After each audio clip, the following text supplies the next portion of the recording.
came to me, and someone noticed this, where Bloomingdale's is, I originally saw this as a dog face. If you look closely, the nose, the eyes, the head, the mouth where the front doors are. And then someone was like, actually it looks kind of like a gorilla. And in a way, the pointy top up here could look like a gorilla head.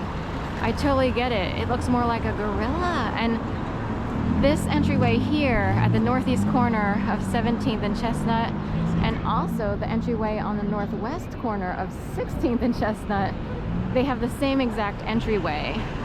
One points to the southeast and this one points to the southwest.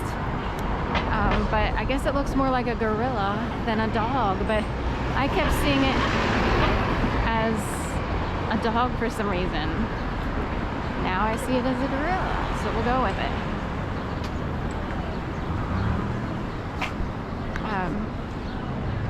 Anyway, I'm curious who the architects were, the designers, if they have a hidden message, and what their reasoning might be. Is it guerrilla warfare? Anyway, it shops at Liberty Place. It also has the Westin Hotel and houses the residences at Liberty Place, in which Richie Sambora and Cole Hamels had a residence. I don't think they still, do they still own anything? Probably not, but I don't know, maybe Cole Hamels does, I have no idea. Cole Hamels is a player with the Philadelphia Phillies, and Richie Sambora, a guitarist, I guess, with Bon Jovi. Is that right? You can see this bird here. Hey, guy. Also, of course, it's a mall in there, with 2 floors, a huge food court, which is basically above the Westin there. You can see a signage for Chipotle if you look through this tree, and there's seating up there above the drive port there. Also, there's a business building. This building has a lot of businesses, like,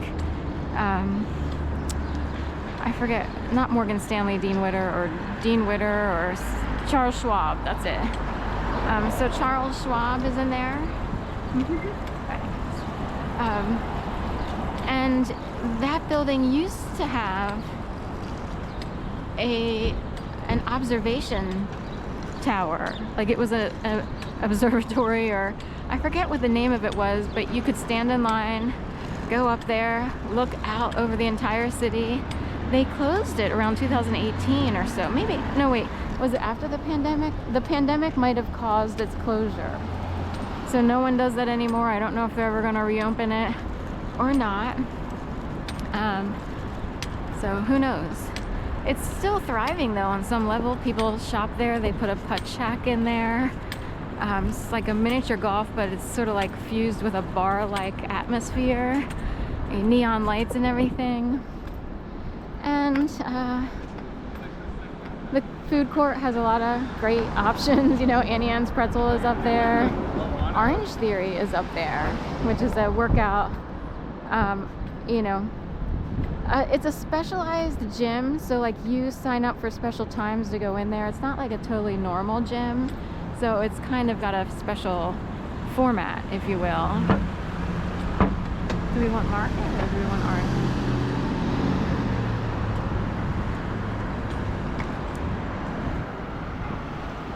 Alright, we will do market. I'm trying to decide which street is better. We wanted to do partial sunset. It's a little early. Sunset is late, after 8 o'clock these days. Probably like 8:07-ish, 8:05, 7, 10, whatever. 8 or 8:10. I forget. Every day it's a minute later. So a few days ago it was like 8:03, 8:04. So we are in the after 6:30, creeping up on 7. So it's still the golden hour. In the, you know, hour-ish leading up to the final sunset time. It's easy to find. You just punch it in on your phone and Google sunset time, and the phone knows what your time is set to, like universal time, and it'll punch up. And I guess it's the same across, well, I don't, yeah, duh, like it, how's that work? Right. So anyway, I'm not good with that astrology and all that stuff, or whatever, astronomy. But the sun would set, say, at the same time, you know, it wouldn't be setting on the West Coast until 3 hours after we experience sunset, because it's, you know, that's the way the world revolves, I guess.